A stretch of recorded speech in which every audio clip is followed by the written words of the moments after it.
What's up, Amp Unit, man? Hopefully you guys are going to have a kick-ass weekend this weekend, and to help you do such, here's a little impromptu video to get you going on your weekend. So, this video, hopefully it shouldn't go more than 10 minutes. It's very early and I got a lot to do today, so I know usually when I say something's going to be 10 minutes, 40 minutes later the video ends. But I really do want to make this around 10-15 minutes. And this is just a video about a big topic right now in pro wrestling that really is kicking into high gear within the last 24 hours. It's a topic that has been discussed in the last month or two, but is really starting to pick up steam now because the WWE suits and ties are actually starting to put together a game plan for this event. And what I am talking about is an all-women's pay-per-view in WWE. That is fucking huge, guys. And when we hear the news that WWE Suits and Ties are actually putting together a game plan, that means that Vince McMahon and WWE, they're very serious about actually putting on this event. We're hearing it could be as soon as September, which is only a couple months away and 1 month after SummerSlam. But they're also talking about maybe in October. My way of thinking is if you're going to put on this event for real, maybe 2019 is a better way to go about it. Give it some more time. Really give this event the time that it deserves and the respect that it deserves. Don't just throw it together last minute, even though it's been being discussed for several months now. I feel like it's too crowded right now to put it in 2018. If you do an all-women's WWE pay-per-view, you have SummerSlam in August. You're following that up, really, with Hell in a Cell, your next big pay-per-view, followed by Survivor Series. I believe, what's Hell in a Cell? October, Survivor Series, November, so that leaves you September? Or is Hell in a Cell in September? One of the fucking two. They got something in September, correct? And then on top of that, guys, you have the big pay-per-view. Is it, I don't even know where it is, man. I want to say Kuwait. Maybe it's fucking Argentina. Wherever the fuck, there's that big event, Triple H versus The Undertaker. It's like a second WrestleMania, or should I say a third WrestleMania, because they already had the greatest Royal Rumble ever, which was almost like another WrestleMania. But you have that big event as well. There's two big events actually coming up. Two huge super shows. One, at least that I know of, is definitely going to be on the network. That's, I believe, in October. October 16th? No, that's Raw. That's SmackDown's 1000th. Well, in October at some point, there's a big super show. My point is this, guys, all right? Without confusing anybody, there's a shit ton of big events starting in August for SummerSlam and going right through the rest of 2018. I believe the all-women's pay-per-view, that would get lost in the shuffle. That's not really giving it the time and respect it deserves. I believe you really got to clear out some time in the schedule in early 2019.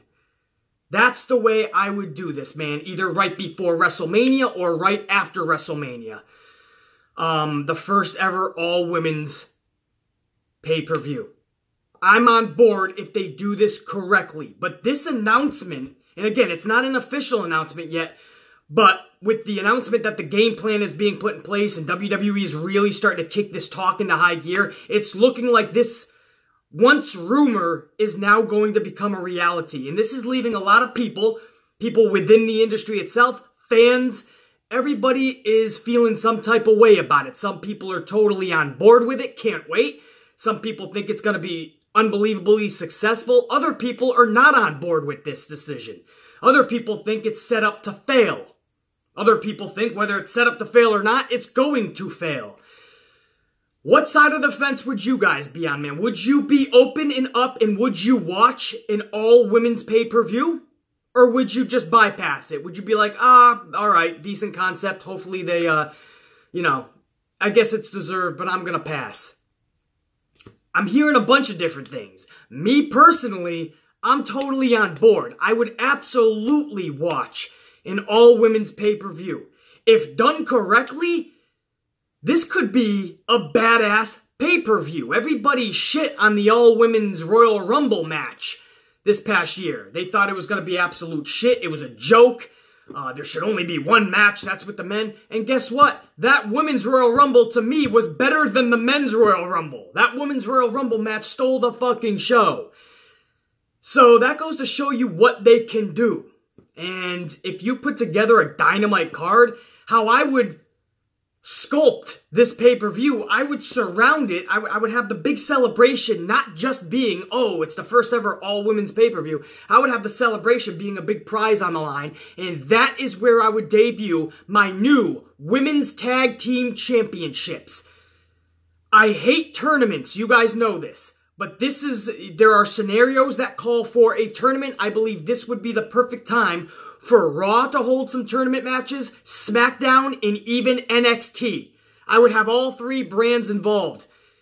And at this all-women's pay-per-view, I would have the winners of each brand face each other in a triple threat tornado tag match for the tag straps for the women at the all-women's pay-per-view. I think that would be fucking dynamite.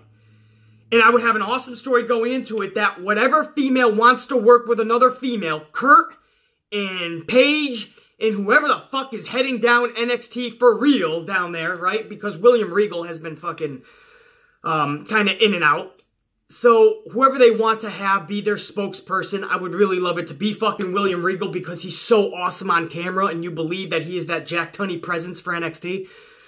But you have them all get together and they'll make fucking player trades. They'll bring up females from NXT if need be. But I would love to see a team of Naomi and Ember Moon, man. For me, those would be the first ever tag team women's champions. Ember Moon and fucking Naomi. Place the straps on them and watch them kick everybody's ass in the tag division for the women. But an awesome tag team I would also create is Asuka and Kairi Sane. That fucking intrigues me too. So you could do a lot of fucking cool shit, man. I know this seems fucking weird, but I would put fucking Bayley with Bianca Belair. There's a fun tag team. Two totally different characters, two totally different contrast in skill sets and how they wrestle. But you know what? A badass team if you throw them together. You could do so much fun shit. And then you decide who's legit, a stablemate on Raw, who's a stablemate on SmackDown, who's the stablemates down in NXT. In other words, if you put together Bayley and Bianca Belair, where do they really compete in their tournament? Maybe Bayley goes down to NXT for that tournament, right? You could do a lot of cool shit, guys, and everything can work itself out afterwards, but you move a lot of pieces of the puzzle around for this tournament to make it as fun as can be, as interesting and as intriguing, so that by the time that all women's pay-per-view comes around, that what should be main event for the newly crowned first ever tag team champions in a triple threat tag team tornado match, that it is epic as possible. And you got people in there like Ember fucking Moon, Asuka, Kairi Sane, Naomi, Bianca fucking Blair's up in there. Throw in Bayley, absolutely. That would be fucking awesome. And on that card, you have Ronda fucking Rousey, somebody who sold UFC pay-per-views on her own fucking merits. You don't think she can help sell those fucking subscription buys on an all-women's pay-per-view when you put Ronda Rousey in a high-profile match? By then, she should be women's champion, right? She should take it from Alexa, I would think, by this. But if it's in 2019, does she still have the championship? Did she lose it? Is she going to try to regain that championship? You put her in a high-profile match. 2019, if you give it that amount of time, you could set up finally that Charlotte and Ronda Rousey match. Why does that have to be at WrestleMania? What makes you think that Vince McMahon, everything to today's fans needs to be at WrestleMania? The Miz and Daniel Bryan need to be at WrestleMania. Charlotte and Ronda Rousey is something that needs to be at WrestleMania because they already started it with Asuka and Charlotte. Charlotte defeated Asuka at WrestleMania this past year, so that better be a big payoff, like you say, BC. But what makes you think Vince McMahon can honestly live up to those expectations? Let me ask you that. What makes you think that Vince McMahon can live up to those expectations? What makes you think that Vince McMahon can take these matches and actually live up to it?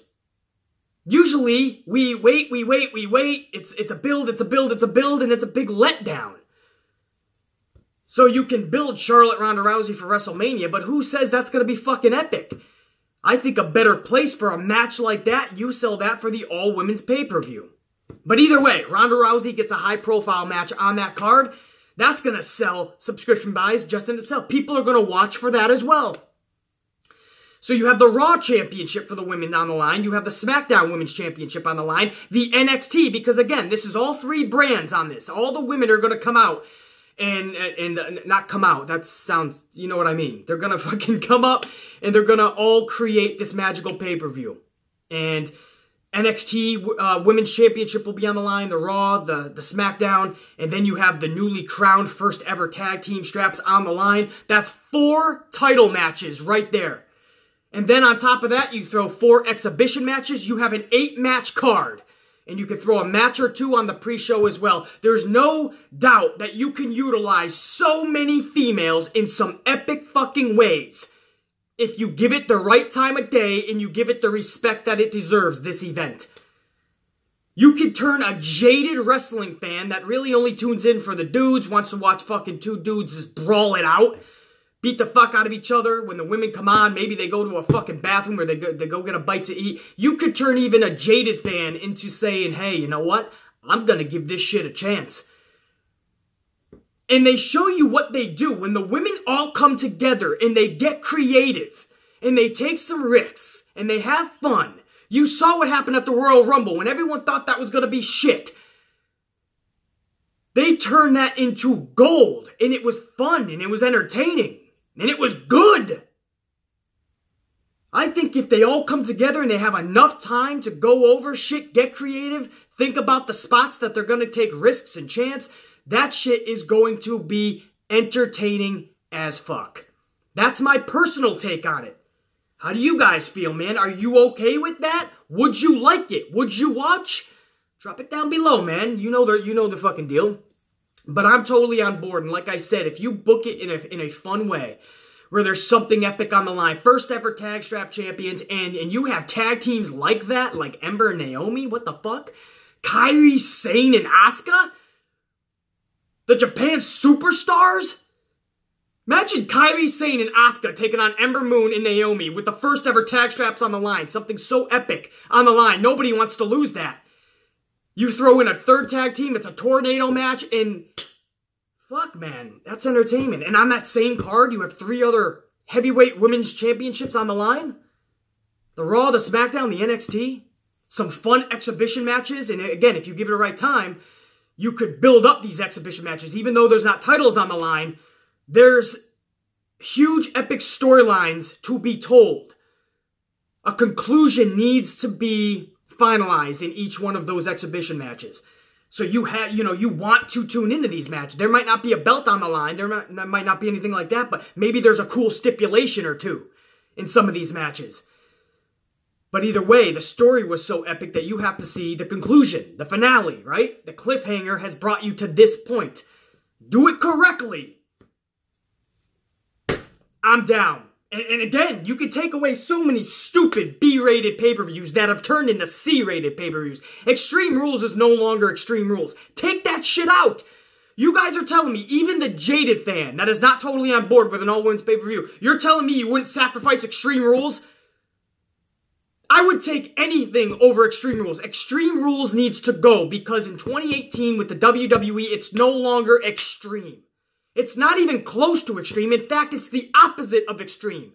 There is no reason Extreme Rules needs to stick around anymore because it is not just a failure, it is an embarrassment. It is pathetic. And that's the truth. Take out Extreme Rules. You can't put in the women there? What about Money in the Bank? Money in the Bank needs to go. Put that back at WrestleMania. That was a huge, awesome part of WrestleMania. The Money in the Bank ladder match.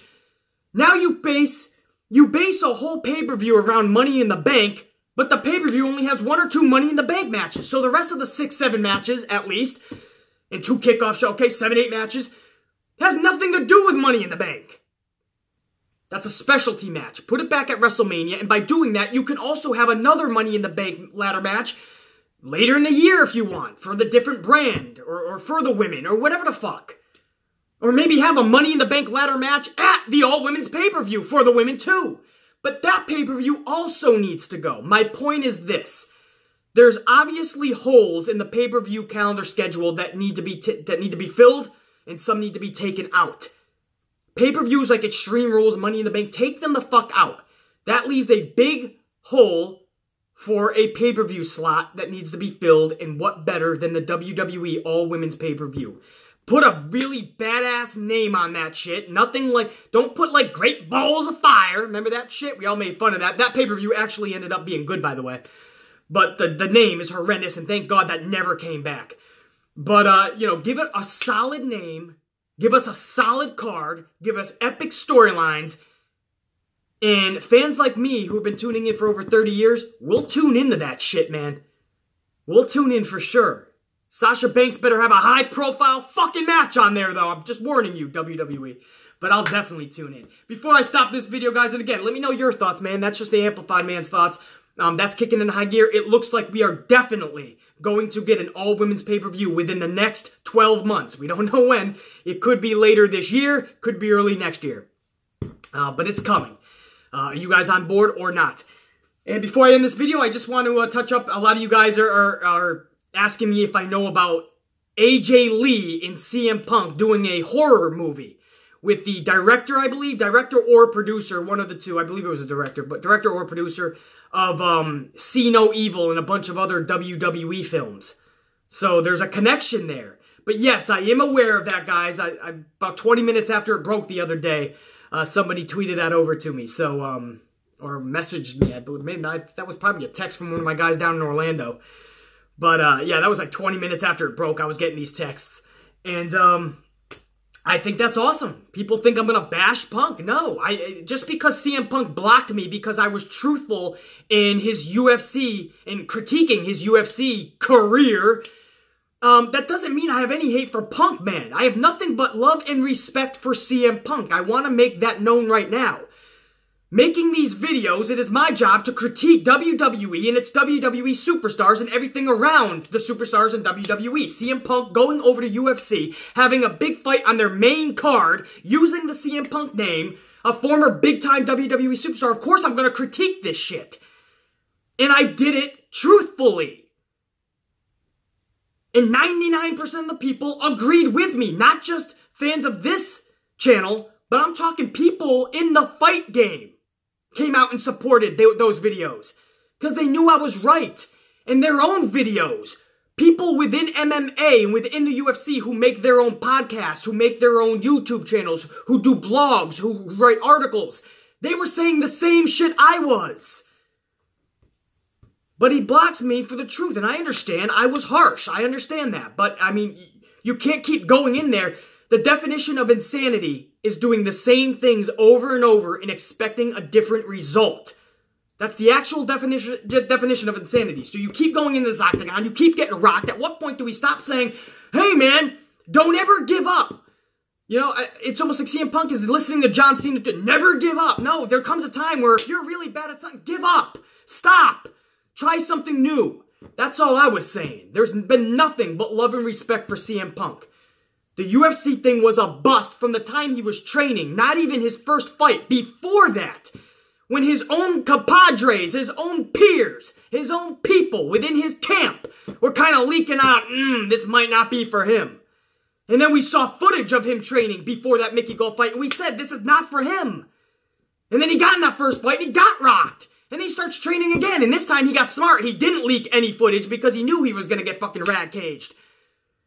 And then he went to the second fight, and it looked even worse than the first one, I think. Just telling truth, man. You can hate somebody for telling the truth, but hey, I'm going to fucking dish it every time. And you can block me, but hey, I'm going to dish it. So nothing but love and respect. So anyway, back to the actual horror film. I think this is awesome. AJ Lee is one of the cutest motherfuckers in the world anyway. Honestly, just a beautiful girl, the cutest fucking thing, man. I'll pay money to watch her on a fucking horror film. Why not, right? We gotta support her anyway. We always love AJ Lee, man. And I think she'll do great. And CM Punk, again, nothing but love and respect. I'll pay the money to see Punk, man. I hope CM Punk and AJ Lee rock the shit out of this. We'll find out if they're good actors and actresses or not. Everybody thinks they're a good actor or actress.